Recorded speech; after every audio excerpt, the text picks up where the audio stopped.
Νικολέτης Γιώργιος του Νικολάου και της Ειρήνης, λογιστική ΣΤΕΗ Χαλκίδας. Τα Βασίλεια Αθηνά του Ιωάννη και της Χριστίνας, νομική Θράκης. Τάντος Σταύρος του Κωνσταντίνου και της Αντωνίας, αγροτικής οικονομίας και ανάπτυξης γεωπονικού Παντίου Αθήνας. Παπα-Νικολάου Αθανασία του Φίλιππου και της Μαρίας, φυσική Κρήτης. Πελέκης Φώτιος του Μιχαήλ και της Ταρέλης, λογιστική ΤΕΗ Σερών. Πετράκης Εμμανουήλ του Δημήτρου και της Χαρίκλειας, λογιστική ΤΕΗ Κρήτης.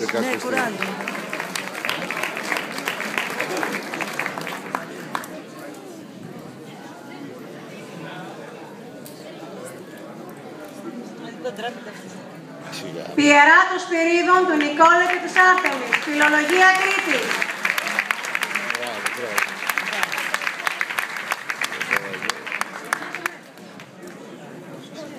Πλατέλας Σεβαστιανός του Μιχαήλ και της Μόσχας, τεχνολογίας πληροφορικής και τηλεπικοινωνιών ΤΕΗ Λάρισσας.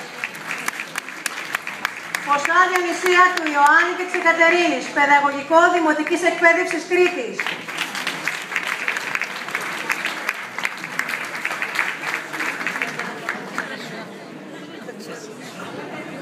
Σαπλαμίδης Ιωάννης του Αναστάσιου και της Γιαμάντος, πρόγραμμα ιερατικών σπουδών Θεσσαλονίκης. Σαρούκος Νικήτας του Αλέξιου και της Εκατερίνης, μηχανικών παραγωγής και διοίκησης Πολυτεχνείου Κρήτης.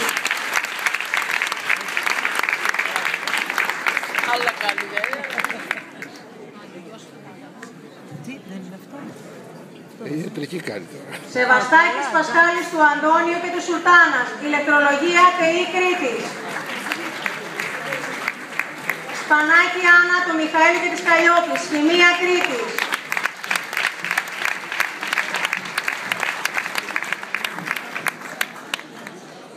Σταματιάδη Νικολή